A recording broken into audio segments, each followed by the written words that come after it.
En effet, depuis 3 ans, nous avons énormément, chez Biodeva, énormément investi dans la R&D sur les 3 espèces, que ce soit volaille, porc et ruminants, et démontrons de plus en plus le fonctionnement et les modes d'action de nos produits, et aussi tout ça avec des partenaires importants, que ce soit en in vivo ou in vitro, quoi. Donc, je peux vous citer par exemple le projet Néolac, qui lui, il a pour but de développer en fait des solutions pour répondre aux problématiques de la filière lait par rapport à la santé et à la réduction d'utilisation d'antibiotiques, quoi. Donc, tous ces investissements, que ce soit aussi les tests vétérinaires et les essais en station, ils ont été faits dans un même objectif qui est notre objectif principal. Alors, quel est cet objectif? Eh bien, c'est tout simplement tu peux passer VTA peut-être à la slide suivante, c'est tout simplement voilà, de maintenir l'animal en bonne santé. Vraiment maintenir l'animal en bonne santé. Dans quel but? Parce que selon nous, c'est la seule façon de travailler sur du long terme pour maximiser le développement de l'animal, de l'organisme, en tirant le meilleur parti vraiment de son potentiel, quoi. Donc, pour illustrer tout ça, tout ce que je viens de vous dire, on a représenté à gauche, que vous pouvez voir à gauche de votre écran, une cellule animale dont tous les processus en fait physiologiques internes fonctionnent bien. Donc, ce sont les roues que vous voyez à votre écran. On peut voir que ces roues, elles tournent bien. C'est que tout va bien en fait dans la cellule et qu'elle est dans un environnement sain, un bon environnement, quoi. Mais quand cette cellule, elle va être confrontée à des stress abiotiques, comme par exemple des excès de température ou d'humidité, ou des stress biotiques comme des bactéries ou des virus, son fonctionnement il va être perturbé. Et c'est ce qui est représenté à droite sur le graphe par la ligne en pointillé, quoi, hein. C'est ce qui représenterait en fait en élevage un animal qui paraît en bonne santé, mais qui en fait est perturbé au niveau de l'organisme, quoi. Donc tous ces stress, ils vont stopper en fait le mécanisme endogène et la cellule, elle va cesser de fonctionner et les roues vont s'arrêter de tourner, quoi. Et alors, quand cette cellule, elle s'arrête de fonctionner, il y a ensuite 2 types de conséquences. Donc, une première au niveau cellulaire et une autre au niveau de l'animal. Et au niveau cellulaire, ça va provoquer une rupture d'équilibre et un stress oxydatif qui va empêcher cette cellule de produire ce pourquoi elle a été créée, quoi. Donc, que ce soit une cellule osseuse, hépatique ou musculaire, par exemple, quoi. Et au niveau de l'animal, donc la deuxième conséquence, celui-ci va être affaibli et sa production va baisser. Il y a des pathologies qui vont apparaître et l'animal, il va utiliser son énergie pour se défendre et non plus pour produire ce pourquoi il était fait, que ce soit des œufs, du lait ou de la viande, quoi. Donc notre objectif, c'est de maintenir cet animal en bonne santé, éviter qu'il tombe malade, afin qu'il puisse continuer à produire, car on sait voilà, qu'il ne peut pas produire correctement s'il est malade. Et l'objectif, c'est donc de maintenir l'homéostasie en conditions de stress biotique ou abiotique, quoi. Donc c'est la ligne bleue qu'on peut voir sur le graphique. Nous, ce qu'on veut, voilà, c'est vraiment maintenir l'animal à un stade subclinique et l'aider à revenir à un état sain, quoi. C'est ça l'anabiose. Et l'anabiose, c'est le concept sur lequel est basée la technologie Biodeva, quoi. C'est le retour à une homéostasie cellulaire. Et c'est ces roues crantées que vous pouvez voir sur votre écran avec un petit b, quoi, pour schématiser, quoi, hein. Tout simplement pour montrer que nous ne sommes pas biocides, on ne va pas tuer un virus ou une bactérie, mais vraiment aider la cellule à se défendre, quoi. Alors, comment on va promouvoir cette anabiose? Comment on fait en sorte que tout ça, ça se déroule bien? Ben, ça va être par de la régulation endogène, en fait, indirecte des réactions biochimiques à l'intérieur de la cellule elle-même, quoi. Donc, pour expliquer tout ça plus en détail, donc on se rappelle, on travaille au niveau de la cellule, donc qui est représentée là à droite, et que nous voulons continuer en fait à faire fonctionner, même si elle est confrontée à différents stress, hein, comme on parlait tout à l'heure, stress biotique ou abiotique, et qu'elle n'est pas dans un bon environnement, quoi. Ce qu'on veut, c'est que les roues continuent de tourner, quoi. Alors, comment on va faire tout ça? Eh bien, dans ces roues, il y a différents mécanismes internes sur lesquels on peut agir, qui sont l'homéostasie et ensuite 2 métabolismes de production à l'intérieur de la cellule. Donc, il y a le métabolisme basal et le métabolisme de production. Et pour que cette cellule elle reste en vie et qu'elle soit pleinement efficace, il faut que son métabolisme basal il soit performant et qu'elle soit, elle, en homéostasie, quoi. Ce sont en fait les besoins d'entretien. Maintenant, on ne veut pas seulement que cette cellule reste en vie, on veut aussi qu'elle produise ce pourquoi elle a été créée. Et ça, c'est les besoins de production. Donc, si cette cellule sont pleinement efficaces et qu'elle continue de fonctionner face à différents stress, on maintient l'homéostasie cellulaire et on favorise donc l'anabiose, qui est notre concept chez Biodeva, quoi. C'est donc pour ça que pour nous, l'anabiose, l'anabiose, c'est vraiment la clé pour promouvoir une bonne santé. Et que si on favorise cette anabiose dans un organisme, qu'il soit végétal, animal ou humain, les cellules internes, elles seront renforcées et elles resteront donc fonctionnelles. En fait, les roues internes, elles vont continuer de tourner et de produire ce pourquoi elles sont faites, quoi. Et on obtient donc au niveau de l'animal les performances zootechniques qu'on recherche. Alors avec quoi on va favoriser cette anabiose? Avec des complexes phytogéniques 100% naturels que nous fabriquons nous-mêmes. Autrement dit, en fait, chez Biodeva, on contrôle entièrement le processus de fabrication de nos produits, quoi. On va travailler avec 130 plantes différentes, 130 plantes sèches sur l'ensemble de la gamme. On va extraire les principes actifs et on va associer plusieurs plantes entre elles dans le but de créer un noyau phytogénique. Donc, pour créer ce noyau, on va associer 4 à 6 plantes qui ont les mêmes vertus, si on reprend par exemple en bibliographie, qui ont les mêmes vertus, mais pour un effet de synergie entre elles. C'est ce qu'on peut appeler, en fait, pour schématiser, le 1 plus 1 égale 3. Et dans un produit fini, donc qu'il soit en liquide ou en solide, on va retrouver 2 à 4 familles de noyaux phytogéniques différentes, quoi. Donc, on va travailler avec, on a 6 grandes familles de noyaux. Donc vous pouvez voir, voilà, là, les six grandes familles de noyaux qui sont à notre disposition, ces 6 outils différents qui sont à notre disposition pour promouvoir l'anabiose dans un organisme, quoi. Donc ainsi, on sait par exemple comment stimuler les enzymes antioxydantes et aussi la production même de ces enzymes avec l'outil stress oxydatif, et aussi comment stimuler un système immunitaire spécifique ou inné avec l'outil système immunitaire, quoi. Et dans la majeure partie de nos produits, on va retrouver au moins ces 2 voies d'action-là, qui sont la gestion du stress oxydatif et le système immunitaire. Et selon la problématique cherchée, on va ajouter une 3e, voire une 4e voie pour une synergie d'action, toujours.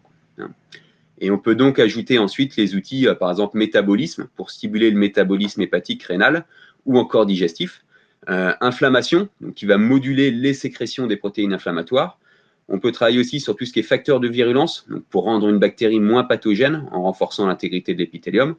On sait travailler aussi sur les neurotransmetteurs, donc pour agir par exemple sur la nervosité d'une volaille ou sur le tarissement d'une vache laitière. Et pour information, maintenant, on met aussi à disposition, en dehors des produits finis, on met aussi à disposition ces noyaux phytogéniques seuls, donc à disposition de nos partenaires si besoin, quoi, si intéressés.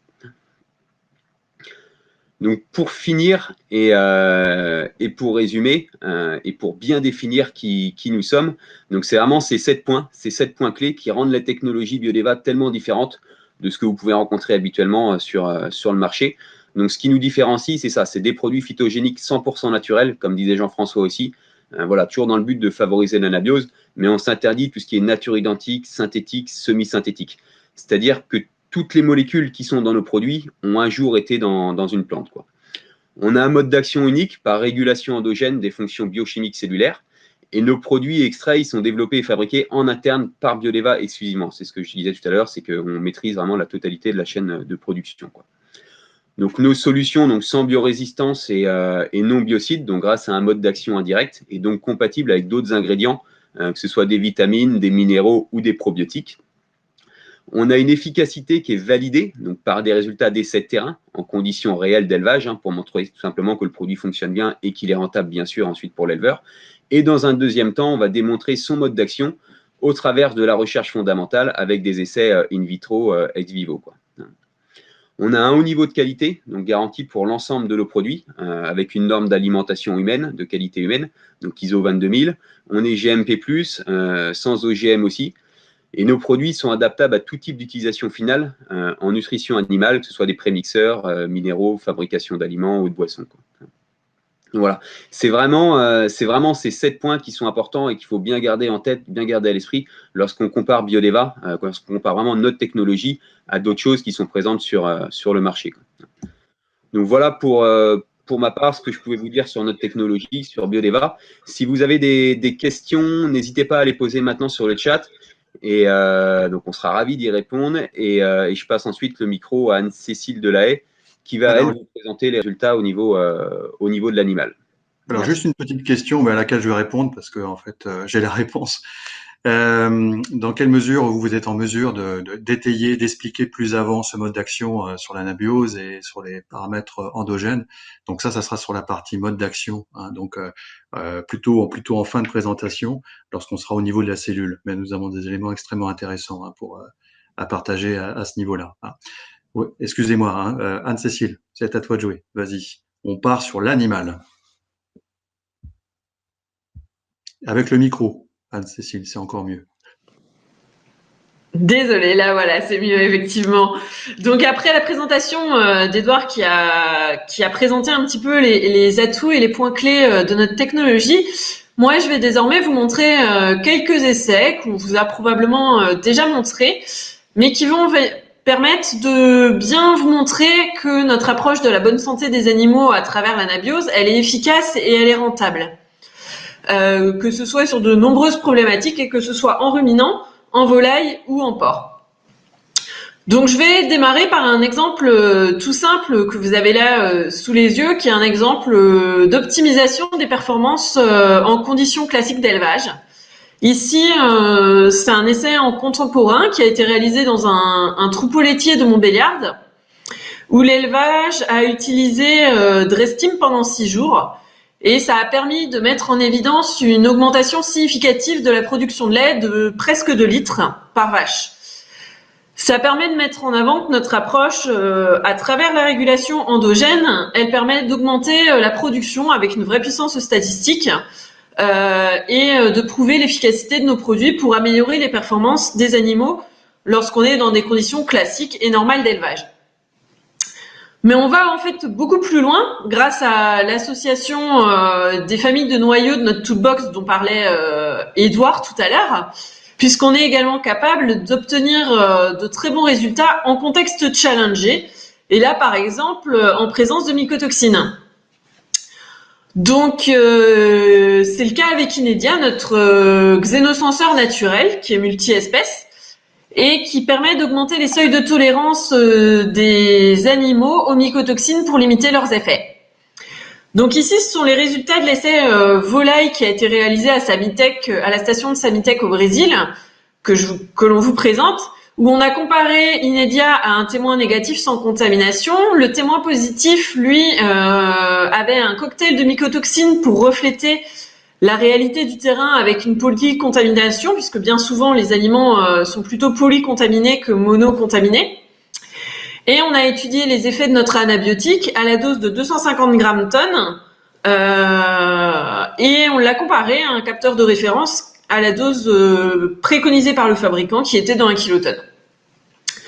Donc l'ensemble des résultats de cet essai sont bien sûr disponibles auprès de Manon qui s'occupe de la partie volaille.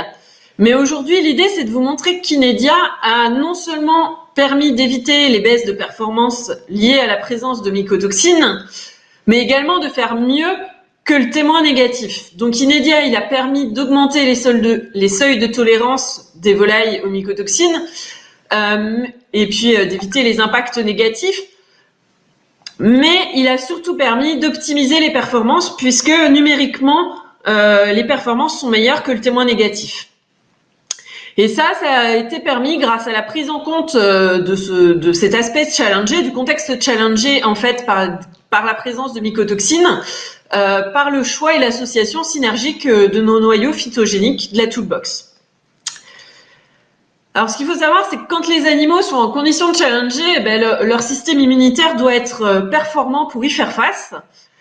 Et donc vous avez là 2 exemples de stimulation du système immunitaire. Donc à gauche, vous avez des résultats extraits d'un essai qui a été réalisé à l'IFIP, où Sowell a été testé et a permis de démontrer une amélioration significative des immunoglobulines G du colostrum, alors même que le témoin était déjà sur des niveaux très élevés de production d'immunoglobulines. Donc même en présence de performance, nos produits permettent d'aller encore plus loin, d'exprimer tout le potentiel des animaux. Un autre exemple sur la droite de la slide, excusez-moi, dans le cadre d'un contexte vaccinal en volaille, où la vaccination Gumboro a été encadrée avec e-boost sur un des 2 bâtiments. Les 2 bâtiments étant bien sûr complètement contemporains, rentrés en même temps par le même couvoir, avec la mise en place par le même couvoir le même jour. Et on voit bien que l'encadrement de la vaccination par e-Boost a permis d'améliorer significativement les niveaux d'IgY qui qui expriment une meilleure prise vaccinale permise par l'apport d'e-Boost. Donc notre capacité à stimuler le système immunitaire, c'est une valence essentielle à beaucoup de nos produits, car quand le système immunitaire il est efficace, on arrive à résoudre de nombreux problèmes et de nombreux challenges, comme par exemple la maladie de Mortellaro. L'essai qui vous est présenté ici, c'est un essai qui a été mené par l'Université de Liège dans un élevage impacté par la dermatite digitée, excusez-moi. Donc le Pietix a été incorporé dans le correcteur azoté et ça a été distribué pendant 6 mois et des notations de pieds ont été faites au cours de l'essai. Donc le graphique vous montre l'évolution en proportion du nombre de vaches concernées par chaque stade de la maladie. Sachant que M0, ça correspond à un état sain du pied, M1, M2 sont les stades les plus problématiques en élevage, et M4 correspond à un stade chronique. Donc on voit bien sur le graphique que la proportion de vaches saines, elle augmente, et elle augmente grâce à la réduction des stades problématiques M1 et M2. En illustration, à côté, vous pouvez voir l'évolution sur le pied d'une vache, qui est passé donc d'un stade chronique à un stade sain en passant par un stade M3 de transitoire de guérison à la fin de la supplémentation au bout des 6 mois. Donc ce produit il reflète bien notre philosophie de maintenir la bonne santé à travers la promotion de l'anabiose. Dans ce cas-là, pour gérer les problèmes locomoteurs, mais on l'a également pour gérer d'autres situations challengées en élevage et des situations challengées. Les problématiques digestives sont des situations qui reviennent régulièrement, que ce soit des passages de diarrhée, des transitions alimentaires, quelle que soit l'espèce. Grâce à l'effet synergique de nos noyaux, on peut stabiliser le microbiote intestinal pour éviter les conséquences sur les animaux. Et ici, vous trouverez 2 résultats d'essais réalisés avec le même produit, donc Cinéa pour éviter les diarrhées sur les porcelets sevrés. Sur le premier graphique qui a été réalisé en contemporain où seules les salles 1 et 2 ont été traitées ont reçu du cinéa en eau de boisson alors que la salle 3 a été laissée en témoin avec une eau blanche et où on observe une réduction de la prévalence de diarrhée alors que la salle 3 la diarrhée a tendance à persister. Sur le graphique d'à côté, il s'agit d'un autre élevage qui a mené un essai sur le même produit, qui a dû arrêter l'oxyde de zinc et trouver une solution pour limiter les pertes en nurserie. Et là, on voit bien que l'arrêt de l'oxyde de zinc a eu une incidence sur les bandes suivantes avec une augmentation de la mortalité. Malgré l'usage d'oxyde de zinc via des litières, ça a nécessité quelques traitements antibiotiques. Et l'approche avec Cinéa incorporée dans le premier âge a permis de restabiliser le microbiote et de réduire la mortalité pour revenir à des niveaux de performance similaires au début de l'essai. Donc dans cet exemple, on voit bien que même sans être biocide, nos produits sont capables de favoriser la bonne santé des animaux. Et un dernier exemple, toujours dans des conditions challengées, où Vemeria a été comparé à un programme d'Amprolium, l'azalocide et bacitracine, en essai contemporain sur plusieurs bâtiments où chacun des bâtiments était divisé en 2. On peut constater que Vemeria permet d'avoir des performances aussi bonnes qu'avec le programme chimique, voire même mieux en ce qui concerne l'indice de consommation, et ce, malgré la présence des coccidis, qui montre bien que le contexte était challengé. Donc il me semblait intéressant de vous présenter ces quelques extraits d'essais pour vous montrer l'efficacité et l'intérêt des éleveurs à utiliser nos solutions. Et ça prouve également la pertinence de notre approche par voie endogène pour être efficace. Donc cette partie-là, c'était la partie visible, ce que vous pouvez vraiment voir de nos produits sur le terrain. Et maintenant que vous avez vu le devant de la scène, je vous propose de passer backstage avec VTA dans les coulisses pour mieux comprendre comment tout cela fonctionne plus en profondeur. Alors, avant peut-être de passer à VTA, on a déjà pas mal de questions, hein. On répondra pas à toutes les questions parce qu'on en a pas mal, mais ça réagit beaucoup sur le chat. Alors, une première question sur la notion de noyau. Alors, on nous demande s'il s'agit de noyaux déclarés matières premières ou additifs et quels sont les taux potentiels d'inclusion, hein, d'introduction. Hein, donc, on a ces questions-là. Bon, alors on est dans le cadre de l'aliment complémentaire ou du pré-mélange additif. Après, les noyaux, on peut les concentrer également, hein. Bon, on maîtrise la galénique, vous l'avez compris, on fait l'extraction nous-mêmes. Donc vraiment, on intègre vraiment très en amont la production des produits que nous faisons. En fait, nous faisons nos principes actifs entre guillemets, hein. Je viens du pharma, moi, mais on fait nos principes actifs par nous-mêmes et on peut travailler effectivement sur les taux d'inclusion. Les taux d'inclusion. On peut pas généraliser, hein, les taux d'inclusion, parce qu'il y a certains produits qu'on peut beaucoup concentrer, d'autres un peu moins. Mais ça, on peut le co-développer, hein. Ce sont des notions qu'on peut développer. On a pas mal de questions également sur Inedia, sur l'aspect multi-espèces, sur l'ergot. On va peut-être en reparler un petit peu plus tard, parce que je pense que Manon va faire un arrêt un peu plus long sur les perspectives autour d'Inedia. On nous pose des questions également sur Cinéa. Est-ce qu'il peut être utilisé sur d'autres espèces animales? Enfin voilà, on a pas mal de choses qui sont intéressantes à avoir en tête. Ce qui est important d'avoir en tête, hein, c'est que nos produits sont des associations, hein, de différents noyaux, encore une fois extraits par nous-mêmes. Donc on fait l'assemblage de ces noyaux-là. Il y a des points communs entre les différents produits. Par exemple, il y a certains points communs entre Sowell et eBoost. Alors c'est pas des produits identiques, mais il y a certains points communs. On a également une question, mais à la limite, je laisserai VTA l'aborder. Une question qui est de dire vos produits sont actifs sur des processus infectieux et pourtant vous parlez pas de CMI. Donc ça, c'est une question que je vais te laisser traiter, VTA, dans le cours de ta présentation. C'est une question classique que nous avons. Il n'y a jamais de CMI, hein, chez nous. Oui. On va revenir sur ce point. En fait, oui, bonjour, merci. Des CMI, si, en fait, on essaye d'en faire, hein, mais on en fait vraiment pour montrer qu'on n'en a pas, parce qu'on n'est pas biocide. Donc, comme nous l'a expliqué Edouard, effectivement, notre objectif, ce n'est vraiment pas de venir lutter contre une bactérie ou contre un parasite, mais c'est vraiment de venir rétablir l'homéostasie d'une cellule, de renforcer ces cellules et donc les organes, et donc au final l'organisme, pour leur permettre de lutter elles-mêmes contre les bactéries et les parasites et les stress biotiques en général. Donc, on va dire c'est pas qu'on fait des CMI, mais on se met un point d'honneur à vraiment vérifier par des ensemencements sur boîte de pétri et des choses comme ça que nos produits ne sont pas biocides. En fait. Donc voilà. Donc tout d'abord, je remercie Anne-Cécile de me donner la parole. Donc effectivement, vous avez pu voir dans un premier temps tout l'intérêt d'utiliser nos produits sur les animaux dans l'objectif d'améliorer leur performance dans des conditions optimales ou non optimales. Et aujourd'hui, on a voulu pousser un petit peu plus loin et se poser la question de comment cela fonctionne. Quand on a vu un petit peu les résultats qu'on pouvait avoir sur le terrain, que ce soit en ruminant, en volaille, notamment sur l'amélioration des performances laitières et des choses comme ça, la première chose qu'on s'est dit, c'est tiens, il y a peut-être quelque chose qui se passe au niveau du foie.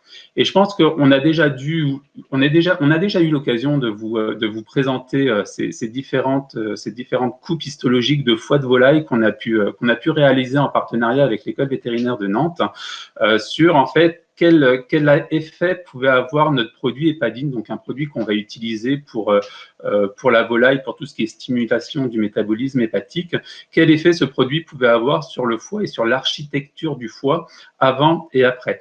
Donc vous pouvez voir ici, avant utilisation, donc des coupes histologiques de foie où on a de nombreuses inclusions type lipidique à l'intérieur des hépatocytes. Et ici en bas, vous avez donc l'architecture du foie d'une eau de volaille, bien évidemment, après utilisation de notre produit Epadine. Alors un foie comme ça, Oniris nous dit c'est pas un foie pathologique, c'est un foie qui fonctionne bien. Par contre, un foie comme ça, c'est un foie qui fonctionne quand même mieux. Donc déjà, rien que par cette première étude qu'on a déjà pu vous présenter dans le passé, on voit que nos produits, les phytogéniques de Biodeva, peuvent avoir des effets sur l'architecture des organes. Et aujourd'hui, en fait, nous avons donc de nouvelles données sur l'architecture intestinale, notamment au travers de l'essai Inedia, dont on pourra vous détailler ultérieurement les résultats, où on a fait des coupes histologiques d'intestin et nous sommes allés mesurer en fait le ratio hauteur des villosités et profondeur des cryptes. Et en fait, on s'est rendu compte, et c'est quelque chose vraiment à laquelle on ne s'attendait pas, que Inédia a permis en fait une amélioration, une élévation de ce ratio hauteur des visités sur profondeur des cryptes. Et aujourd'hui, on sait que l'amélioration, l'élévation de ce ratio est vraiment en faveur de la différenciation de la muqueuse intestinale pour une meilleure absorption des nutriments. Donc, on a vraiment pu apprendre plus de notre produit et voir que nos phytogéniques peuvent avoir des effets sur l'architecture de différents organes. Du coup, on s'est posé la question, mais si on arrive comme ça à moduler, à préserver ou à rétablir une architecture fonctionnelle d'un organe, c'est peut-être que nos produits en fait doivent avoir un impact directement sur les cellules. Et on s'est posé la question en fait, et pour cela on a effectué des essais in vitro en fait, et nous avons testé différents noyaux phytogéniques, notamment des noyaux phytogéniques utilisés pour limiter les facteurs de virulence de bactéries, ou un de nos noyaux phytogéniques pour l'immunité et un de notre noyau phytogénique pour l'inflammation. Donc nous avons effectué en fait ce qu'on appelle des profilings sur des cellules endothéliales vasculaires cultivées dans des conditions soit basales, c'est-à-dire dans un environnement de culture classique, ou alors dans un environnement inflammatoire, c'est-à-dire que nous avons préalablement inflammé, entre guillemets, les cellules en y ajoutant dans le milieu de culture de certaines cytokines pro-inflammatoires. Donc, le premier noyau que nous avons testé est vraiment le noyau sur les facteurs de virulence. Donc, et ce qui a été très intéressant de voir, en fait, c'est une des premières choses qui est apparue, c'est au niveau de ce profiling, c'est qu'en présence de notre noyau phytogénique pour les facteurs de virulence, les cellules endothéliales, en fait, ont surexprimé à la surface de leur membrane des protéines telles que les protéines JAM1 et Claudine 1. Donc, on voit ici un pic au niveau de la protéine d'intérêt, donc qui va jusqu'à l'échelle 1, sachant que nous sommes sur une échelle de log de base 10. Donc, les cellules ont exprimé à la surface de leur membrane 10 fois plus de protéines JAM1.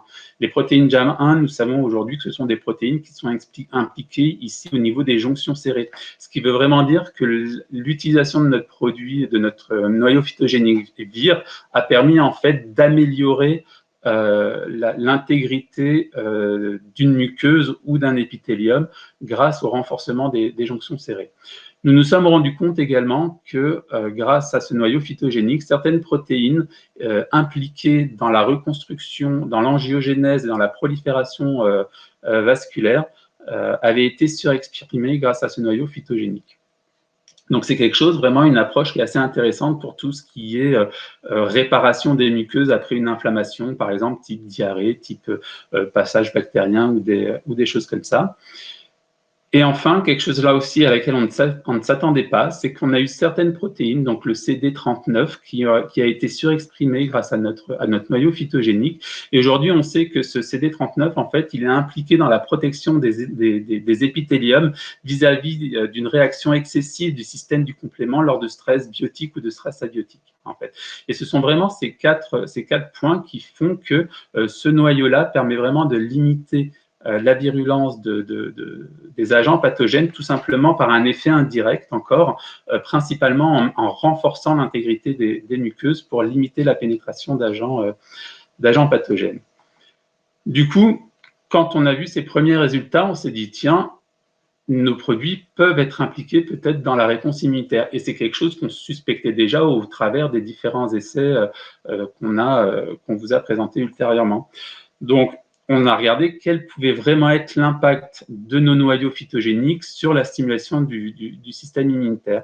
Et donc, nous avons refait là encore des essais in vivo et in vitro. Alors, quand on parle de stimulation du système immunitaire, évidemment, aller mesurer des taux d'anticorps, c'est quelque chose qui est très simple à faire, une prise de sang, quelques ELISA, et puis on a tout de suite le résultat. Mais c'est vraiment le reflet, cette méthodologie-là est vraiment le reflet de la stimulation du système immunitaire adaptatif. Donc là, je vous ai remis ici les résultats qu'on a eus avec notre produit e-Boost qui contenait notre noyau immunitaire sur l'amélioration effectivement de la production d'anticorps, donc tout ce qui est stimulation du système immunitaire adaptatif. Par contre, pour aller montrer comment un produit fonctionne sur la stimulation du système immunitaire inné, c'est déjà un petit peu plus complexe, sachant qu'on se rappelle que dans la chronologie de la réponse immunitaire, c'est vraiment d'abord le système immunitaire inné qui est sollicité en premier lieu. Et donc là, nous avons refait un profiling en fait avec notre noyau immunitaire. Donc là, en condition, donc toujours sur la même méthodologie avec les cellules endothéliales précédentes. Et on s'est rendu compte qu'en présence de notre noyau immunitaire, en fait, on avait en condition basale, donc qui est représenté ici par ce demi-cercle gris, et ici en demi-cercle rouge, vous avez les mêmes résultats, mais en condition inflammatoire. Et on voit qu'en condition basale, en fait, les membranes, les cellules endothéliales, ont surexprimé à la surface de leur membrane la protéine ICAM1. Donc, ça veut dire, ici, on est toujours en log de base 10, donc on avait 100 fois plus de protéines ICAM1. Et aujourd'hui, on sait que les protéines ICAM1, ce sont vraiment celles qui sont impliquées dans la diapédèse des monocytes, enfin des leucocytes, du système intravasculaire vers le système extravasculaire. Ce qui veut dire, en fait, que notre produit a permis, en fait, une réponse plus rapide des premiers acteurs de la réponse immunitaire que sont les monocytes et les macrophages. On a également des protéines d'intérêt qui ont été surexprimées, donc les protéines HLA, donc là c'est plutôt des protéines en humaine, en animal on va parler de CMH, donc le complexe majeur d'histocompatibilité qui sont l'équivalent du HLA. Et en fait on sait aujourd'hui que ces protéines HLA1 et HLA-E qui ont été surexprimées grâce à notre noyau phytogénique permet en fait une meilleure présentation antigénique aux lymphocytes T, CD8, donc qui sont vraiment les effecteurs de la réponse immunitaire cellulaire. Mais le fait d'améliorer cette capacité antigénique fait qu'on permet en fait une réponse immunitaire du système immunitaire inné plus rapide que la normale. Et en fait, troisième point qu'aujourd'hui on ne peut pas vraiment expliquer, c'est une légère surexpression des protéines GI-TRL qui sont en fait des points de contrôle du système immunitaire, soit pour le calmer, soit pour l'activer, mais en fonction d'autres facteurs qui ici ne sont pas connus dans les conditions d'essai qui sont celles-ci. Donc, vraiment quelque chose de très intéressant de voir comment est-ce que nos produits peuvent en fait stimuler la réponse immunitaire innée, c'est-à-dire dans les premières heures qui suivent la pénétration d'un agent pathogène. Donc, du coup, on a essayé de pousser le raisonnement un petit peu plus loin. On sait très bien que tout ce qui est immunité, c'est relié aussi avec inflammation. Donc, en fait, on s'est posé la question de savoir, mais est-ce que certains de nos produits peuvent avoir, comment fonctionnent certains de nos produits face à la gestion de l'inflammation.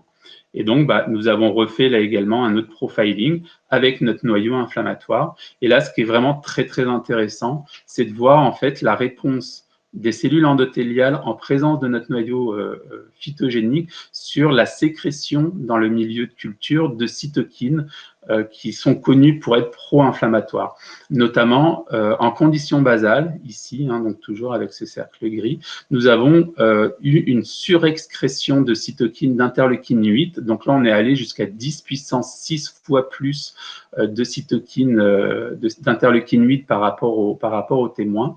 Et aujourd'hui, on sait que l'interleukine 8, c'est vraiment la cytokine centrale de la réponse immunitaire. C'est vraiment la première qui va être sécrétée par les endothéliums afin de recruter le système immunitaire là où il y en a besoin. On voit également qu'il y a eu une surexpression d'IP10, d'interleukine 10, ou alors de MCP1 ou de MIP1, qui sont également des cytokines qui sont impliquées dans le recrutement de cellules telles que les natural killers, qui sont un petit peu à la moitié entre le système immunitaire adaptatif et le système immunitaire inné, et vraiment un très très fort recrutement de toutes les cellules impliquées dans le système immunitaire inné, c'est-à-dire les polynucléaires, les cellules dendritiques et les cellules NK. Ce qui est intéressant de voir, c'est que ici, ce sont les résultats en conditions basales. Si nous passons en conditions inflammatoires, nous voyons ici que l'interleukine 8, en conditions inflammatoires, elle n'a pas du tout été surexprimée. Il en est de même pour l'interleukine 10, et c'est même encore pire que ça, j'ai envie de dire, c'est que l'interleukine 10, en conditions inflammatoires, elle a été sous-exprimée. Ce qui montre qu'en fait, qu'en conditions basales, notre produit, en fait, va générer un petit peu d'inflammation au travers de l'interleukine 8 pour aider à la mise en place du système immunitaire, donc ce qui est cohérent avec les premiers résultats les résultats précédents que je vous ai montrés.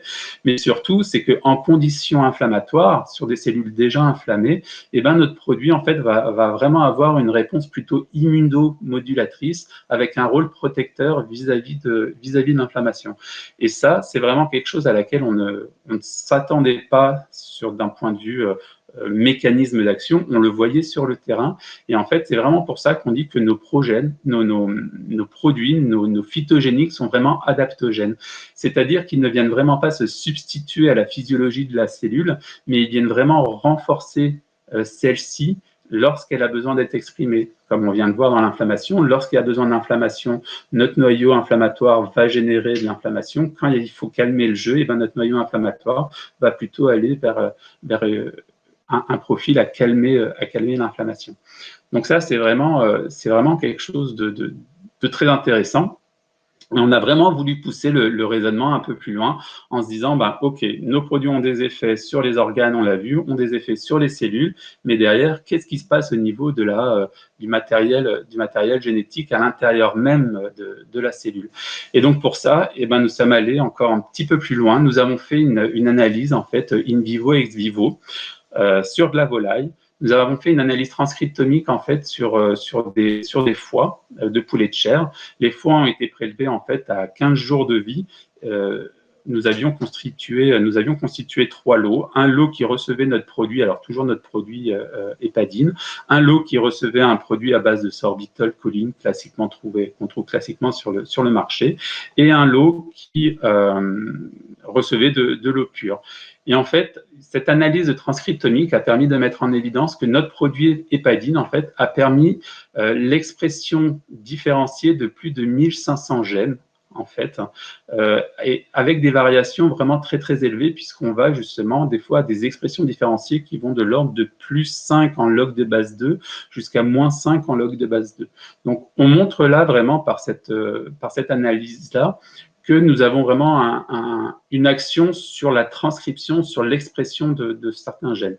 Si on veut rentrer un petit peu plus en détail dans cette analyse de transcriptomique, on voit effectivement que notre produit Epadine a permis en fait d'activer des gènes impliqués dans ce qu'on appelle des interactions entre la cellule et la matrice extracellulaire, donc permettant une meilleure résilience. Notre produit a également permis d'activer tout ce qui est le système des proliférateurs de peroxysomes, donc qui est vraiment impliqué dans la production d'énergie à partir de lipides. Et on a réussi aussi à mettre en évidence qu'on pouvait stimuler des métabolismes d'acides aminés, nucléotidiques, donc tout ça vraiment de façon différente par rapport à un sorbitol. Donc ça, c'est vraiment les effets de notre noyau hépatique sur la cellule et même sur les gènes. Et du coup, on est allé regarder également ce qui se passait au niveau du stress oxydatif. Donc aujourd'hui, quand on parle de stress oxydatif, les premières approches à laquelle on pense, c'est vraiment l'apport pas de polyphénol, mais d'antioxydants dits secondaires. Donc vraiment, c'est des molécules qui sont antiradicalaires et qui ont cette capacité à neutraliser des radicaux libres. Souvent, c'est du ratio de 1 pour 1. Donc, une vitamine E, par exemple, va neutraliser un radical libre. C'est vraiment pas l'approche que nous avons, nous, dans notre approche de la gestion du stress oxydatif, puisque nous n'ajoutons pas, en fait, d'antioxydants dans nos produits.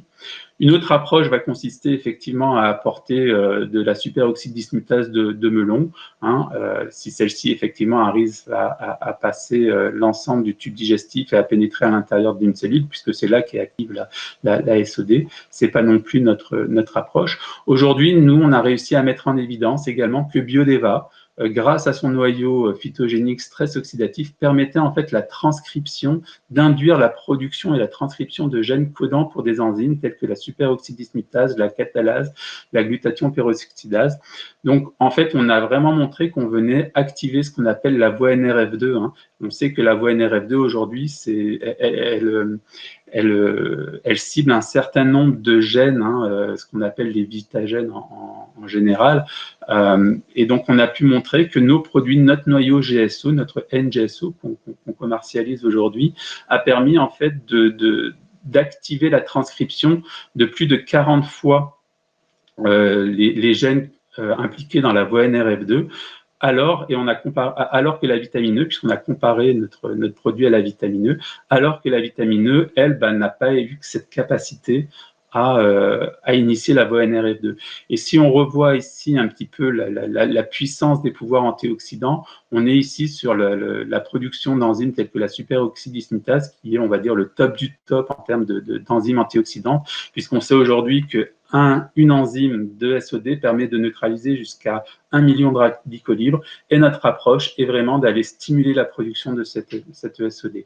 Donc, on a vraiment une approche par épigénétique, et vraiment, c'est quelque chose qu'on a découvert il y a pas si longtemps que ça. C'est peut-être un des bons effets, on va dire, du Covid, puisque ça nous a vraiment permis de nous plonger vraiment plus dans le déterminisme d'action de nos produits. Et voilà ce que je voulais vous présenter ce matin en termes de coulisses, comme disait Anne-Cécile, savoir un petit peu ce qui se passe derrière l'effet visuel que vous pouvez voir sur nos produits en utilisant notre fameuse toolbox.